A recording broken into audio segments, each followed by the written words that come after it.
Hello everyone, welcome to arts study made easy. Arts study made easy में आपका बहुत बहुत स्वागत है।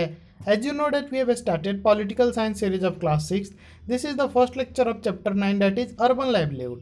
तो इससे पिछले के लेक्चर्स में हम लोगों ने रूरल लाइवलीहुड करा था, यानी कि गाँव के लोगों का जीवन कैसा होता है। अब हम लोग आ चुके हैं अर्बन लाइवलीहुड में, यानी कि अब शहर में जो लोग रहते हैं उनका जीवन स्तर कैसा होता है, वे कैसे रहते हैं, उसके बारे में हम लोग इस चैप्टर में देखेंगे।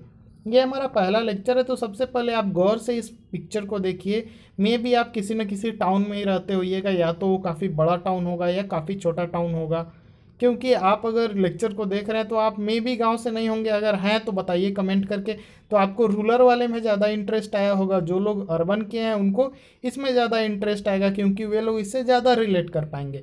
तो अगर आप अर्बन से हैं तो आप इस फोटो को देखिए, ये सब आपके डेली एक्टिविटीज़ में ज़रूर कहीं ना कहीं दिखता होगा। ठेला, बस, साइकिल्स, पार्क्स वगैरह, फैक्ट्री से निकलता हुआ धुआं, स्कूल, ये सब आपको दिखते होंगे टाउन्स में। तो there are more than 5000 towns and 27 big cities in India. तो हमारे देश भारत में 5000 से अधिक टाउन्स हैं और लगभग 27 बड़े सिटीज़ हैं, जो कि काफ़ी बड़े सिटीज़ हैं। यानी कि एक सिटीज़ के अंदर काफ़ी सारे टाउन्स आ जाएं, ऐसे ऐसे 27 सिटीज़ हैं। Big cities like Chennai, Mumbai, Delhi, Kolkata etc have more than a million people living and working here. तो बड़े बड़े सिटीज़ जैसे कि चेन्नई, मुंबई, दिल्ली, कोलकाता, तो यहाँ पे लगभग मिलियंस ऑफ पीपल रहते हैं, यानी कि 1 मिलियन में 10 लाख लोग होते हैं। तो यहाँ पे कम से कम 10 लाख से तो प्लस में ही लोग रहते हैं, ठीक है, जो यहाँ पे रहते हैं और काम धंधा करते हैं। They say that the city never sleeps. और वे लोग कहते हैं, यानी कि अर्बन लोग जो शहर में रहते हैं वे कहते हैं कि सिटी कभी रुकता नहीं है। इन सिटी के बारे में यहाँ पे आप रात में भी जाओ तो देखिएगा, लोग कुछ ना कुछ कर ही रहे हैं, कोई ना कोई एक्टिविटी चल ही रहा है। छोटे टाउन में या गांव में क्या होता है, 8 बजे 9 बजे रात तक तो सब लोग सो जाते हैं, ठीक है, सब कुछ आपको शांत लगेगा। लेकिन इन सिटीज़ में काफ़ी बिजी लाइफ होता है, ऐसा बिल्कुल नहीं होता। सभी लोग जो है देर रात तक काम करते हैं, घूमते फिरते रहते हैं, अपना जो भी करना होता है करते हैं। Let's visit one and find out about the work people do in the city. तो चलिए हम लोग एक सिटी को विजिट करते हैं, हालांकि हम लोग जा नहीं रहे हैं, ठीक है। इस चैप्टर में हम लोग एक सिटी के बारे में विजिट करेंगे, उसी से अंदाज़ा लगाएंगे कि बाकी सिटीज़ में लाइवलीहुड हम लोगों को पढ़ना है ना, तो सिटीज़ में लाइवलीहुड क्या कैसा होता है उसको हम लोग देखेंगे। Are they employed by someone और आर दे सेल्फ एम्प्लॉयड। अब हम लोग ये जानने का कोशिश करेंगे कि सिटीज़ में जो लोग रहते हैं तो उनको जो है जॉब जो है उनका वो कोई उनको देता है, या वे लोग खुद का जॉब करते हैं, यानी कि पर्सनल काम ही करके पैसा कमाते हैं, यानी कि अपना काम करके या किसी और का काम करके यहाँ के लोग पैसा कमाते हैं। How do they organise themselves, वे लोग खुद को कैसे रखते हैं, कैसे ढालते हैं। And do they have similar employment and earning opportunities, क्या शहर में रहने वाले लोगों के पास सिमिलर एम्प्लॉयमेंट होता है, यानी कि सबके पास एक ही जैसा एम्प्लॉयमेंट, यानी कि जो जॉब होता है वो होता है, और सबके पास जो है एक ही जैसा कमाने का अवसर होता है। क्या ये सब शहर में होता है, उसको हम लोग इस चैप्टर में क्लियर करेंगे। तो सबसे पहले जो है चैप्टर स्टार्ट होता है इस फिगर के साथ। इस फिगर में देखिए, और दो बच्चे हैं, जो एक मतलब दोस्त होता है वो अपने दोस्त के साथ स्टार्ट होगा स्टोरी, उसको हम लोग देखेंगे।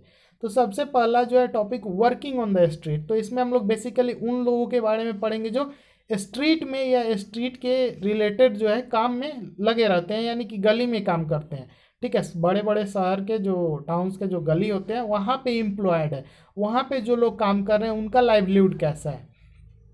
तो हीज इज़ द सिटी नहीं होगा, यहाँ पे टी है, टी जो है वो गलती से मिसिंग हो गया है पीडीएफ बनाने में, तो मैनेज कर लीजिएगा। तो this is the city where my cousin lives. तो ये जो फोटो दिखाया है ये उस सिटी का है जहाँ पे मेरा कजिन रहता है, यानी कि मेरा चचेरा भाई रहता है, ठीक है। मेरा नहीं, इस चैप्टर में जो एक बच्चा है उसका भाई रहता है, आप खुद को समझ लो आप ही का भाई रहता है। चलो आप इस सिटी में घूमो आज। तो I have been here only a few times. तो मैं जो है यहाँ पे काफ़ी बहुत कम बार ही आया हूँ यहाँ पे। इट इज़ वेरी बिग, ये जो सिटी है ये काफ़ी बड़ा है।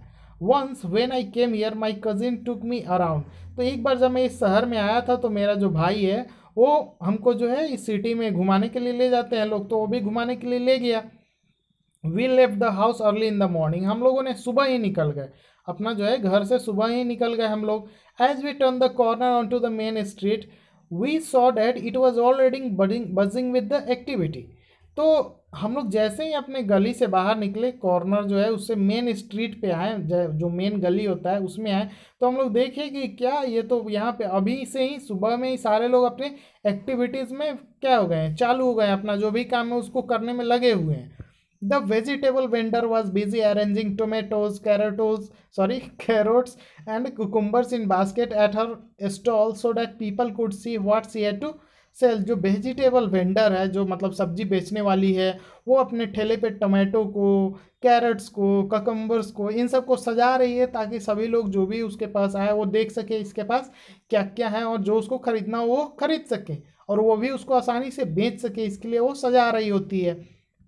नेक्स्ट टू और stall was a lovely colourful one that sold all kinds of flowers. उसी के बगल में एक स्टॉल होता है जो कि क्या करता है, लवली कलरफुल फ्लावर्स को बेचता है। जितने भी तरह के फ्लावर्स होते हैं उसके पास अवेलेबल होते हैं, वो सबको बेचता है। हम लोग जो है घूमने निकले हुए थे। We bought a red rose and a yellow rose. हम लोगों ने एक लाल कलर का गुलाब और एक येलो गुलाब खरीदा। मुझे समझ में नहीं आ रहा है इस बच्चे ने क्यों खरीदा था। On the payment opposite we saw a person selling newspaper. उसी पेवमेंट पे यानी कि उसी चबूतरे के आसपास में हम लोग दूसरी तरफ देखे तो एक पर्सन जो है वो न्यूज़पेपर बेच रहा था। और अधिकतर जो है न्यूज़पेपर बेचने वाले के आसपास में काफ़ी ज़्यादा नहीं, एक मतलब छोटा सा क्राउड होता है, भीड़ होता है, with A small crowd of people around him. और यहाँ पे भी सेम वैसा ही सिचुएशन है, न्यूज़पेपर वाले के आसपास में भीड़ था। Everyone wanted to read the news. सब क्या चाहते थे, न्यूज़ को पढ़ना चाहते थे। Buses whizzed past and there were auto rickshaws filled with school children। बस जो जा रही थी वहाँ पे पूरा हॉर्न बजाते हुए जा रही थी। ऑटो रिक्शाज भरे हुए जा रहे थे स्कूल के बच्चों से, यानी कि स्कूली बच्चों से। Near by under a tree a cobbler sat taking his tools and materials out of a small tin box. वहीं पे जो है एक पेड़ के छाव में, पेड़ के नीचे जो है एक मोची बैठा हुआ था, जो अपना टूल्स और मटेरियल जो भी था उसका वो एक स्मॉल टीन के बक्से से निकाल रहा था। Next to him the road side barber had begun his work. उसी के दूसरे तरफ जो है रोड पे हम लोग देखते हैं कि बार्बर जो है अपना काम शुरू कर दिया था। सुबह सुबह ही already had a customer who wanted an early morning shave. सुबह सुबह उसके पास एक कस्टमर भी आ चुका था जो सुबह सुबह सेव करवाना चाहता था। गांव में ये सब एक्टिविटी इतना फास्ट नहीं होता है जितना शहर में होता है। सभी लोग जो है अपने काम में कितना ज़्यादा बिजी है वो दिखाना चाह रहा है, ठीक है। आपको को रिलेट करना है ना, आप उस चैप्टर को भी पढ़े हैं, वहाँ का भी लाइफ स्टाइल को देखा है आपने, यहाँ के भी लाइफ स्टाइल को देखिए और मैच कीजिए। आप एक तरह से आप कंपेयर कीजिए क्या क्या चेंजेस है यहाँ वहाँ से, तब जाके आपका अंडरस्टैंडिंग जो होगा काफ़ी ज़्यादा डेवलप होगा। A little way down the road, a woman was pushing along a cart with all kinds of plastic bottles, boxes, hairpins, clips, etc. in it, while another person on a cycle trolley was carrying vegetable to sell to people in their houses। वहीं पे जो है a little down, वहीं पे जो है सड़क से जो थोड़ा सा साइड में देखते हैं हम लोग कि एक वीमेन जो होती है, एक महिला जो होती है, एक कार्ट को एक तरह से ठेले को जो है धक्का देती हुई है, दे रही है, मतलब जा रही है धक्का देते हुए। उस पर क्या है, जितने भी तरह तरह के प्लास्टिक के बोटल्स होते हैं, बॉक्सेस हैं, मतलब लंच बॉक्स वगैरह जो बेचने आती है ना, उसके बारे में बात हो रहा है। हेयर पिन्स, क्लिप्स, ये सब जो है वो लेकर के जाती है। वहीं पे एक दूसरा आदमी जो है साइकिल ट्रॉली पे, ठीक है, ऑन अ साइकिल ट्रॉली, वो वेजिटेबल कैरी कर रहा है। और वो लोग जो है घर घर जा करके क्या करते हैं, वेजिटेबल बेचते हैं। मतलब आपके गली में भी ऐसा होता होगा कि बगल से गुजर रहे हैं चिल्लाते हुए, आलू ले लो, प्याज ले लो, तो ये उनका बात हो रहा है। We came to place where rickshaws were standing in a row waiting for customer. तो उसके बाद जो है ये सब गली से जो है हम लोग पास करते हुए, इन सब को देखते हुए आगे बढ़ते हुए हम लोग एक रिक्शा स्टैंड पे गए। वहाँ पे जो है हम लोग गए तो देखे कि एक रो था पूरा, चारों तरफ एक कतार ही लगा हुआ था रिक्शा का। सारे रिक्शा वाले जो है कस्टमर का वेट कर रहे थे। We decided to take one to market which was about 2 kilometre down the road. तो हम लोग जो है एक रिक्शा उसमें से लेने का डिसाइड किए, ठीक है, वहाँ से, ताकि हम लोग नज़दीक के जो टाउन था वहाँ पे नज़दीक का जो मार्केट था वहाँ पे हम लोग जा सके, जो लगभग वहाँ से क्या था 2 किलोमीटर दूर था। अब जिस रिक्शा पे जा रहा था वे लोग, उस रिक्शा वाले का नाम क्या था, तो बच्चू माझी नाम था उसका। अ साइकिल रिक्शा पुलर, जो एक रिक्शा वाला था, उसका स्टोरी देखिए वो क्या था, वो क्या बताता है अपने बारे में। तो I come from a village in Bihar where I work as a mason. तो वो बताता है कि वो बिहार के एक गाँव से आया है जहाँ पे वो मिस्त्री का काम करता था। मिस्त्री यानी कि जो घर बनाने में जो काम वगैरह करते हैं उसका वो काम किया करता था अपने गाँव में। My wife and 3 children live in the village. वो बताता है कि उसकी पत्नी और उसके 3 बच्चे जो हैं वो गांव में रहते हैं। We don't own land. हालांकि वो मिस्त्री था, तो जैसा कि पिछले चैप्टर में देख चुके हैं कि लोगों का स्थिति कैसा होता है गांव में, तो उसके पास भी क्या था, कोई भी भूमि नहीं था। In the village I did not gate masonry work regularly. अब जो गांव में जो है लोग बहुत ज़्यादा कंस्ट्रक्शन वर्क करते नहीं है, बहुत ज़्यादा घर तो बनवाते नहीं है गांव के लोग, तो इसको रेगुलर काम मिलता नहीं था गांव में, इससे इसको परेशानी होती थी। The income that I earned was not enough for our family. वो बताता है कि जितना उसको आमदनी होता था उतने में उसका घर नहीं चल पाता था वहाँ पे।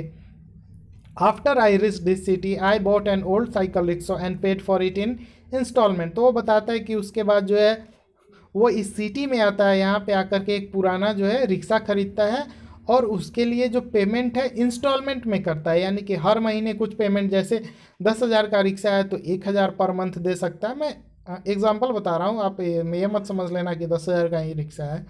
This was many years ago. ये बताते ये बहुत पुराना बात है, बहुत पहले ही वो आया हुआ रहता है। I come to the bus stop every morning and take the customers wherever they want to go. वो बताता है कि मैं हर सुबह जो है यहाँ पे जो बस स्टॉप है वहाँ पे आता हूँ और यहाँ से जो भी कस्टमर्स होते हैं उनको जहाँ कहीं भी जाना होता है उनको लेकर के जाता हूँ। ये सब कौन बता रहा है, तो बच्चू माझी बता रहे हैं। I work till 8:30 in the evening. तो वो सुबह में आता है और शाम को शाम को यानी कि रात के समझ लीजिए 8:30 तक वो काम करता है। I take rides of up to 6 kilometres in the surrounding area. वो बताता है कि बस स्टॉप से 6 किलोमीटर के एरिया में कहीं भी जिस किसी को भी जाना होता है उसको मैं लेकर के जाता हूँ। And each customer gives me Rs 10 to 30 पर trip depending upon the distance. और जो भी कस्टमर मेरे रिक्शा पे जाते हैं वो हमको 10 से 30 रुपए के बीच में देते हैं, जितना डिस्टेंस होता है उसी के हिसाब से वो हमें पैसा देते हैं। When I am ill, I cannot do this work. So on those days, I do not earn anything. तो वो बताता है कि जब भी मैं बीमार पड़ता हूँ मैं कोई इस टाइप का काम तो कर नहीं पाऊँगा। वो बताता है, आप खुद सोच सकते हैं ना कि अगर एक रिक्शा वाला बीमार पड़ जाता है तो वो रिक्शा ही नहीं चला पाएगा। तो वो बताता है जब मैं बीमार पड़ता हूँ तो रिक्शा नहीं चला पाता हूँ, और इस तरह से जो है जितने दिन तक मैं बीमार रहता हूँ उतने दिनों तक कोई आमदनी नहीं होती है। I stay with my friends in a rented room. तो मैं यानी कि बच्चू माझी बताता है कि मैं अपने एक दोस्त के साथ किराए के कमरे में रहता हूँ। They work in a near by factory. उसके जो दोस्त लोग हैं वो नज़दीक में जो फैक्ट्री है उसमें काम करते हैं। I earn between 200 and 300 every day. तो वो बताता है out of which I spend Rs 100 to 150 on food and rent. वो बताता है कि मैं डेली का 200 से 300 रुपये कमाता हूँ और 100 से 150 रुपये तो मेरा खाना में और रेंट में ही ख़त्म हो जाता है। The rest I save for my family. और जो बाकी बचता है वो मैं बचा करके अपने परिवार के लिए रखता हूँ। I visit my village 2 or 3 times a year to see my family. मैं अपने गाँव को साल में 2 से 3 बार जाता हूँ, ठीक है, ताकि मैं अपने परिवार से मिल सकूँ, उनसे भेंट मुलाकात कर सकूँ, हालचाल जान सकूँ। Now my family survives on the money I send. My wife also earns from agricultural work that she gets once in a while. हालांकि मेरा फैमिली तो है जो मैं पैसे भेजता हूँ उस पर चल जाता है। इसके अलावा मेरी बीवी जो है वो भी एग्रीकल्चरल वर्क करती है, यानी कि खेतों में जा कर के काम करती है, जिससे कि she gets once in a while, जो कि मतलब काफ़ी कम अपॉर्चुनिटी मिलता है ना गांव में। खेत पे तो हमेशा काम नहीं होता है, काफ़ी कम काम मिलता है। वो चाह रहा है कि काफ़ी वंस इन अ वाइल उसको काम मिलता है। तो इस लेक्चर में हम लोग इतना ही देखते हैं। बच्चू माझी का स्टोरी यहीं पे ख़त्म करते हैं। अगले लेक्चर में इसी को कंटिन्यू करेंगे। Thank you for watching, stay tuned with us.